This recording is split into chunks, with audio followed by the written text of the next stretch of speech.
BJ Mafia was popping. So the NFL has officially released their 2023 Pro Bowl roster, and there's only 2 organizations in the entire league that had 0 players from their roster make this year's Pro Bowl. And that's going to come with the Chicago Bears and, yup, you guessed it, the other team, the Jacksonville Jaguars. Now, this is something I really didn't want to talk about, but I felt like as a Jaguars content creator, this was still important to talk about, specifically because while the Jaguars have not maybe played up to par this season and maybe they've exceeded expectations in others' eyes, the Jaguars currently sit at 6-8. They've got a big Thursday primetime night football game versus the New York Jets at MetLife Stadium tomorrow night, and the Jaguars also are in control of their own destiny and can possibly win out and win the AFC South and host a playoff game. So the Jaguars in that aspect are still in the hunt and they're still fighting for playoff positioning, which is impressive because the Jaguars these last 4 years have not been able to say that they can do that in the month of December, and the Jaguars are doing that as of right now. Now, let me actually walk you through the Pro Bowl roster. Stick with me, and let's actually talk about this a little bit. Let me get through the roster, and then I'll kind of give my 2 cents. So the Pro Bowl QBs are Jalen Hurts, Kirk Cousins, Geno Smith, Joe Burrow, Patrick Mahomes, and Josh Allen. And just for clarification, obviously there's NFC and AFC divided up, which is a part of the reason why the Pro Bowl voting is flawed, but I will get to that in a moment. The Pro Bowl running back, Saquon Barkley, Tony Pollard, Miles Sanders, Kyle Juszczyk, Josh Jacobs, Derrick Henry, Nick Chubb, and Pat Ricard. Great fullback, by the way. Pro Bowl wide receivers, Justin Jefferson, A.J. Brown, CeeDee Lamb, Terry McLaurin, Tyreek Hill, Stephon Diggs, Devontae Adams, and Jamar Chase. Moving on to the tight ends, we got George Kittle, TJ Hawkinson, Travis Kelce, Mark Andrews. Now we go with the offensive line. Laramie Tunsil, Orlando Brown, Teron Armstead, Trent Williams, Tristan Wirfs, Lane Johnson, Quentin Nelson, Joel Bedito, I believe he's on the on the Browns, Joe Thuney, Landon Dickerson, Zach Martin, Chris Lindstrom, Creed Humphrey, Mitch Morse, Jason Kelsey, Frank Ragnow. Then flipping it over to the defensive side of the ball. For the Pro Bowl defensive line, we got Myles Garrett, Max Crosby, Trey Hendrickson, Quinnen Williams, Chris Jones, Jeffrey Simmons, Nick Bosa, DeMarcus Lawrence, Brian Burns, Aaron Donald, Jonathan Allen, Dexter Lawrence. Pro Bowl linebackers are going to include TJ Watt, Khalil Mack, Matthew Judon, Roquan Smith, CJ Mosley, Micah Parsons, Zadarius Smith, Hassan Reddick, Fred Warner, Demario Davis. Then moving on to the defensive backs, we got Sauce Gardner, Patrick Surtain, Marlon Humphrey, Xavier Howard, Minkah Fitzpatrick, Derwin James, Jordan Poyer, Trayvon Diggs, Tariq Woolen, Darius Slay, Jair Alexander, Quandre Diggs, Buda Baker, and Talona Hufanga.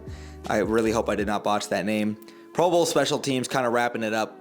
Jason Myers, former Jaguars legend, Justin Tucker, Tress Way, Tommy Townsend, Cavante Turpin, Devin Duvernay, Jeremy Reeves, Justin Hardy, Andrew DePaola, and Morgan Cox.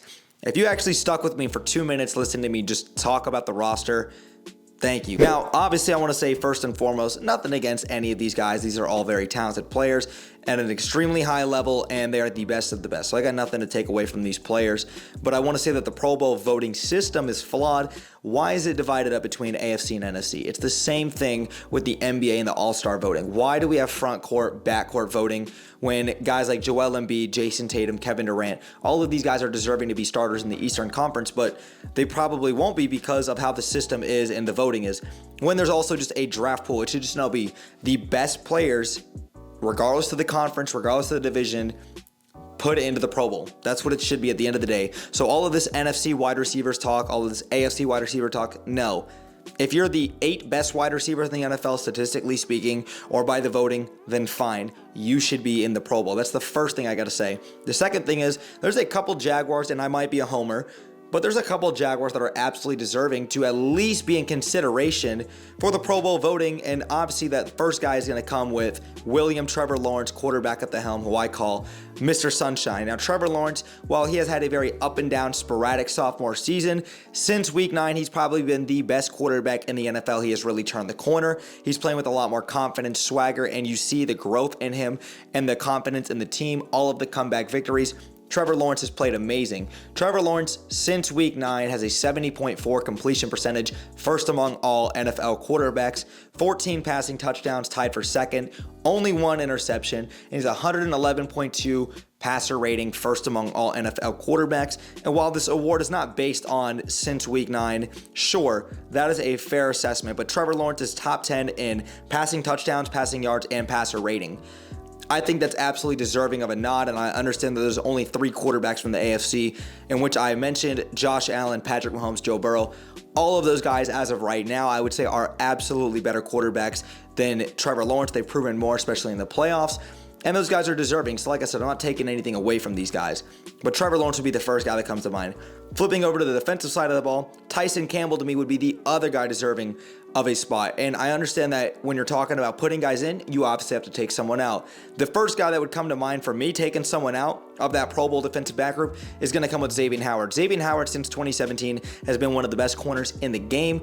But what has he done this year? Xavier Howard, if you've watched Dolphins games, if you've watched some of the highlights, and I also went back and double checked before I actually hopped back on here, Xavier Howard has done little to nothing this year. Little to nothing. Tyson Campbell is ascending as one of the best corners in the game, best young corners, and he's only a sophomore. That would be the first guy to come to mind. Tyson Campbell truly is a lockdown corner who only really struggled in that Detroit Lions game this year, and I think periodically here in that Commanders game in week 1. Otherwise, Tyson Campbell's a lockdown corner. And the last guy that's going to come to mind, and I'm sure you guys can guess it, is my favorite player, the guy I love, Jamal Agnew. Jamal Agnew, if you ask, I'm sure 99% of players on active rosters in the NFL as of right now, who is the best or the second best punt returner, kick returner in the NFL, they are all going to say Jamal Agnew. Jamal Agnew has not had a house call yet this year, and while that might break my heart a little bit, Jamal Agnew is a prolific player, easily one of the most explosive players on special teams in the entire NFL, and I think that goes without saying. Jamal Agnew absolutely deserves a Pro Bowl nod, but you know what? Let me kind of wrap this up by saying that I don't care if no Jaguars really don't get in the Pro Bowl nod at all. The Jaguars have had this underdog mentality. They never get respected by the NFL community more often than not, and for obvious reasons. Jaguar fans have constantly had to put up with a very porous team, a very porous coaching staff, but the direction of this team has changed. You've seen it. You see the confidence in the team. You've seen what Doug Peterson and this coaching staff has instilled into this franchise and the direction of this team moving forward. So you know what? If we got to play with that underdog mentality and keep having that level of disrespect and use this as extra motivation, extra fuel to the fire, by all means, go for it. The Jaguars, sure, while they're sitting at 6-8, this is a very good 6-8 team. They have a lot of players that have played really well this year and have exceeded expectations. Rayshawn Jenkins is another guy that comes to mind. What a great game by him last year, having a historic game. Rayshawn Jenkins, I thought, was deserving of a Pro Bowl spot as well, too, or at least consideration of it, too. The Jaguars have their guys. But you know what? It doesn't matter. The Jaguars are focused on beating the New York Jets. I'm sure all of these guys, outside of incentives and their contracts, could not care less about making the Pro Bowl. These guys sacrifice their mental, their physical, and their bodies and everything on the line to go and sacrifice for this game that they love, to pay the bills, to feed their families, and to play at the highest level. These guys know exactly what they're doing. These guys want to go out there and win football games. That's what the coaching staff preaches. These guys don't really care about those accolades. They want to go out there, win these football games, secure a playoff berth, and go make a deep playoff run. And the Jaguars want to be this year's version of last year's Cincinnati Bengals in their playoff run, historic playoff run. The Jaguars are looking and aiming to do that. So that's just my 2 cents on it. I'm flipping this to a positive mindset because, like I said, a lot of these guys want to go out there and just win some football games, and that's all we want. We're focused on the playoffs right now. Jaguar fans, let me know your thoughts in the comments down below. NFL fans, if you're in here, just let me know your thoughts in the comments down below. But if you guys enjoyed today's video, man, make sure you guys drop me a thumbs up. It takes 1 second, and it helps me on the channel out tremendously. And if you guys are new here, consider hitting that subscribe bell to stay tuned for more NBA, UCF, and Jaguars content that I do here on YouTube. And make sure you guys go follow me on my socials, especially on Twitter. I'm very active, and I'm on there every single day. The link tree will be in the description down below. But thanks again for sticking around throughout the whole video. Brett James, aka BJ, I'm out, y'all. Go Jags, baby. Peace. Oh, last thing, all my homies love Jamal Agnew.